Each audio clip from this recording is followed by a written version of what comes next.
Well, we heard the Albanese-Chalmers fourth budget delivered since they took government in 2022. Well, this is my response to their budget. So here we are in Canberra, probably the last time for the coming federal election for budget week. We weren't even sure a budget would be handed down this year, but already had a fair idea of what would be in it. A return to deficit on the back of increased spending, increasing debt, election sweeteners and election traps, and no genuine spending or tax reform. Jim Chalmers, the Treasurer, who has never run a business or been employed in the private sector, his entire life has delivered exactly what we expected. Government spending has increased to $786 billion. Gross debt is now over $1 trillion, rising to $1.2 trillion in just 3 years. There's some sweeteners, like more energy rebate money. There's an election trap for the coalition. A tax cut worth less than a cup of coffee a week that will still cost the budget $17 billion. There's no attempt at genuine spending reform, no waste cutting, and no tax reform. It's just more of the same, digging Australia deeper into an abyss with no attempt to address the causes of our housing and cost of living crisis. There's very little to address our growing deficiencies in defence. There's heaps of exclusive funding for Indigenous corporations, again with no accountability for closing the gaps. There's not much in the way of new infrastructure funding and nothing for true nation building. There is no provision for paying off our increasing debt. In summary, it's just another big spending Labor budget that squibs the opportunity for real reform. It's disappointing, but predictable. It's time for some real change. It's time for One Nation's plan. One Nation's plan focuses on spending reform that is urgently needed and long overdue. It's spending reform that is now beyond the capabilities of Labor and the coalition. The last time we had a glimmer of responsible economic management was during the Howard years. By 2006, Australia's net debt had been virtually eliminated by the Howard government. After that, we had 6 years of Labor with Wayne Swan and his constant promises of a surplus that were never realised, and Australia was again $270 billion in net debt. Then we had 9 consecutive budgets under the coalition beginning in 2014.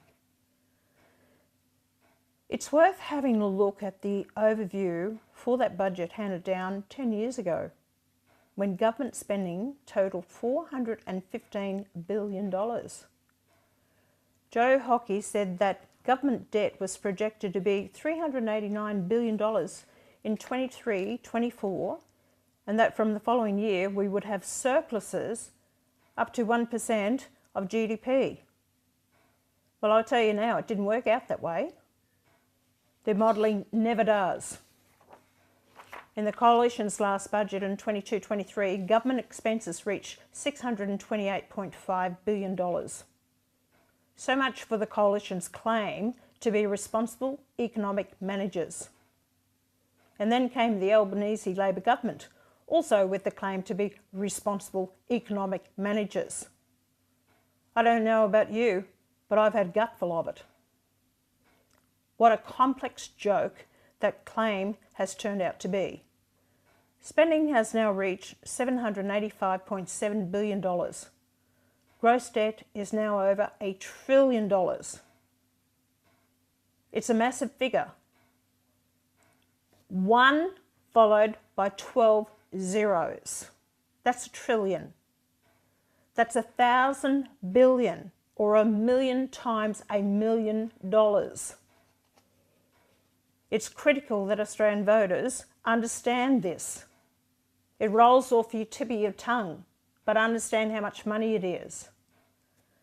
Labor and the Coalition have collectively borrowed more than $1 trillion in fewer than 20 years because they are incapable of running Australia within its means.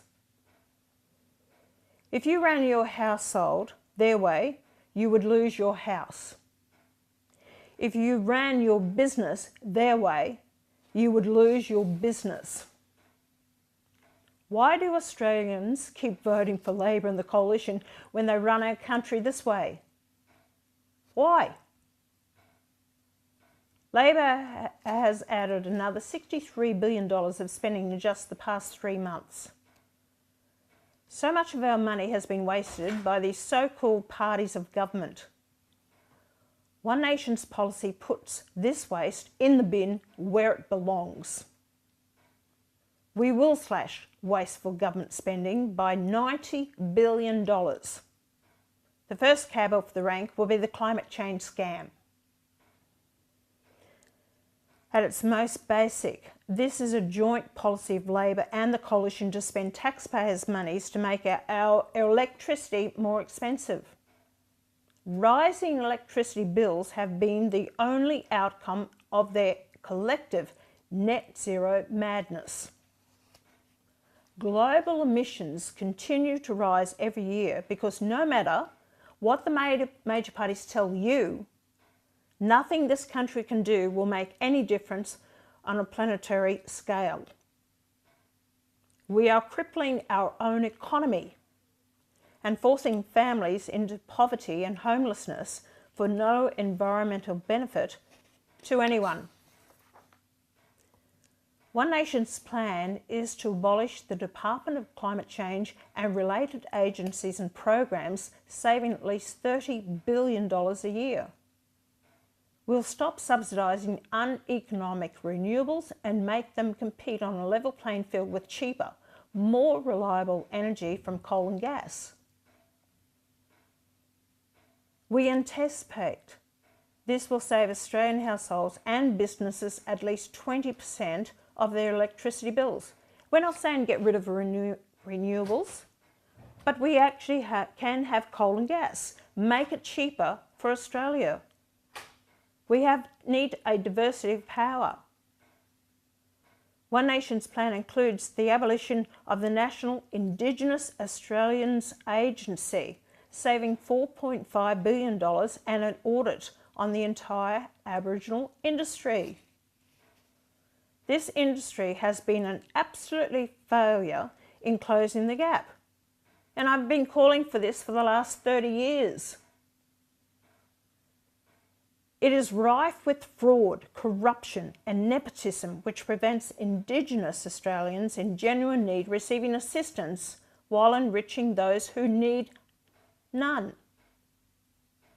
We expect to save another $8 billion in useless Indigenous grants funding. One Nation policies goes much farther and will put an end to unwarranted race-based privilege in Australia. Australians overwhelmingly rejected race-based privilege at the Voice to Parliament referendum in 2023. Equal rights for all and special rights for none is the only fair approach in a free, representative democracy. Under One Nation's policies, no Indigenous Australian in genuine need will miss out on assistance, but they will have no more assistance than anyone else in genuine need. You don't close the gaps by treating Australians differently. Actually, it's divided us as a nation. And that's what I get so upset about. And there's a lot of Australians out there, because they're white, don't get the basic needs that they need, their kids or their assistants. We are going to dismantle this culture of unwarranted entitlement, naked greed and racial hatred. One Nation's plan includes restoring the National Disability Insurance Scheme to its original purpose, providing only reasonable and necessary support to Australians with a disability. We support the NDIS and want to ensure it survives.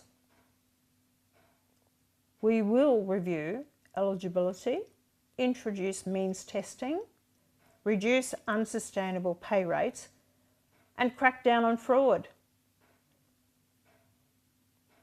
One Nation's plan also includes withdrawing Australia from a range of international bodies and agreements that do not work in Australia's interests. We must get out of the Paris Agreement. We must withdraw from the World Health Organization, the World Economic Forum, and the International Criminal Court. And we must withdraw from the United Nations and the UN Convention on Refugees. They're all out of date. We're past the use-by date. We have our own sovereignty, our own elected members of Parliament. Let's run our own country, yet, not be told by these people who haven't even set one foot on Australian soil and telling us how we should run our country. It has become a haven and a platform for the worst regimes in the world, legitimising terrorist states, theocracies, and dictatorships. This is the UN. It has mutated beyond recognition. It no longer works in Australia's interests, so there's no compelling reason to remain part of it. We expect to save at least $1 billion by getting out of these organisations. We also expect at least another $3 billion in savings by reducing and redirecting Australia's foreign aid. Australians need so much help now, especially in the rising cost of living, housing, health, education, so many things. And I want to see Australians looked after first and foremost before anyone from overseas. Yes, you have a humanitarian by all means, and that's on the odd occasion, but why should we give a percentage of our GDP to other countries who have no regard, respect, and just take the money? I'm sorry, I'm for Australians first and foremost. Australia must get its own house in order before giving away money to anyone else. We must put Australians first. We will abolish the Therapeutic Goods Administration and roll out its essential functions into the Department of Health. You've got to question, why is the pharmaceutical companies putting money into the TGA? We'll also review about $3 billion worth of medicines put on the Pharmaceutical Benefit Scheme during the COVID-19 pandemic. One Nation's plan includes privatising the SBS. Yes, you heard me. There's no longer any need for taxpayers to fund the SBS. And we're talking about hundreds of $millions a year. We have the internet now, providing anyone in Australia with the ability to access programming in their language from virtually anywhere. One Nation's plan also includes getting rid of most of the ABC. Oh, I can hear you cheering about that one. Everyone loves that one. Over $1.1 billion taxpayers' dollars goes into the ABC that is so left-leaning that you can't get fair account of issues.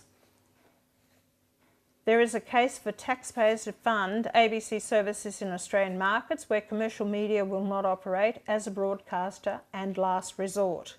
There is no longer any compelling case for taxpayers to fund the ABC in larger markets already saturated with media services. If people in these markets want ABC services, then they can pay for them, not taxpayers. We expect to save more than $1 billion from this measure.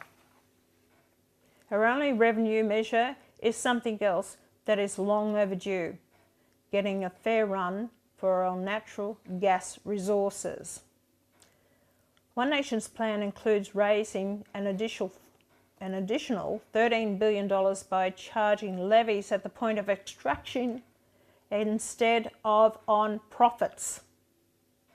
We will also create a national domestic gas reserve so that Australia no longer faces energy shortages thanks to Labor's reckless obsession with renewables.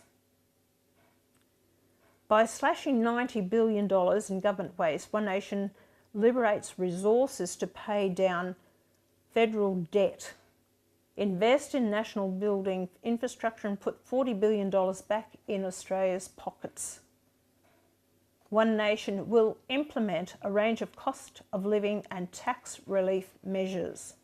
These include halving the fuel excise to 26 cents per litre for at least 12 months with an option to extend, eliminating the excise on alcohol served in hospitality venues, freezing the increases in the alcohol excise that occur twice a year and reviewing the excise regime entirely, exempting insurance premiums from the GST, allowing couples with at least one dependent child to split incomes and file joint tax returns, saving these families thousands of dollars in tax, allowing aged and veteran pensioners to earn money working without affecting their pensions, and lifting the tax-free threshold to $35,000 for self-funded retirees.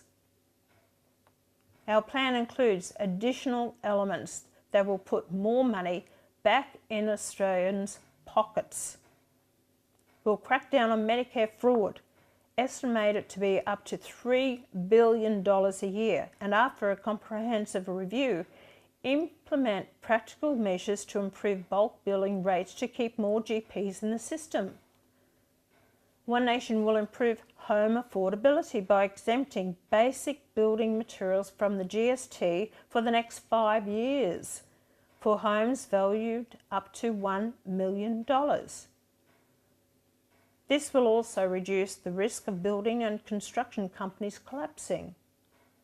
It's part of our overall policy to address Labor's housing crisis. With a policy now weekly copied by the major parties, One Nation will ban foreign ownership of residential property to increase housing supply for Australians. To improve affordability, we will also enable superannuation funds to invest part of an individual super as equity in the individual's primary residence. It's another policy weekly copied by the coalition, but unlike their policy, our policy leaves an individual super balance intact. One Nation's immigration policy will also have a big impact on Labor's housing crisis.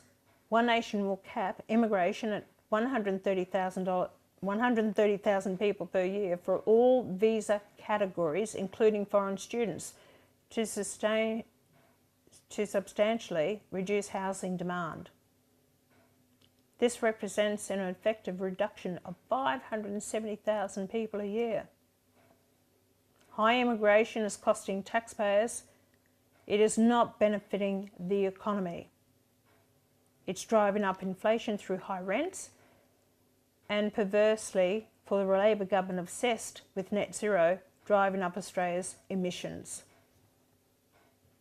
It is increasing congestion in our cities and impacting on public services. And mainly, it's driving up unprecedented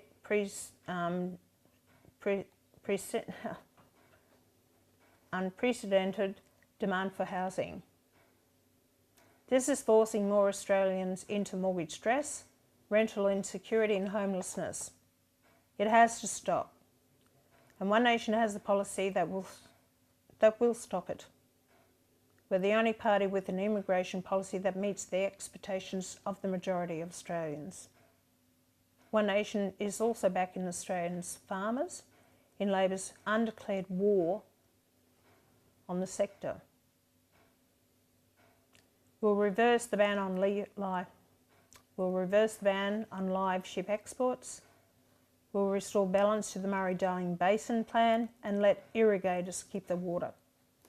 We'll reduce their energy costs, build more efficient paths to export their produce, and look at better protections against cheap food imports. We'll also protect farmers' land and water from foreign ownership. One Nation will also invest in Australia's future with some real nation-building infrastructure. This includes the Hellgates Dam in Townsville, scrapped by Labor 2 years ago, and other water security projects. It includes building on the Inland Rail project to develop a national rail circuit for freight and passengers. It includes developing a world-class export and import container hub at the Port of Gladstone. It most definitely does not include even one more wind turbine, but we will support low emissions coal, gas and nuclear energy to power Australia's future more cheaply and reliably. One Nation is advocating the policies that alleviate the interests of Australians over special interests, foreign interests and harmful ideologies. We're advocating the policies that Australians want. We're advocating sensible policies that are now being copied by Labor and the Coalition, banning foreign ownership of housing, nuclear energy, cutting alcohol taxes, accessing super to improve home affordability, and auditing the Aboriginal industry. One Nation will put $40 billion back in Australians' pockets and will fix the causes of the rising cost of living, renewables, high immigration, and reckless Labor government spending. One Nation wants to protect our way of life, protect our standard of living, and ensure a prosperous and secure Australian nation, and will do it without imposing more costs and burdens on future generations. Unlike anyone else contesting this election, One Nation's plan puts Australia and Australians first. So make sure you put us first on your ballot paper at this election.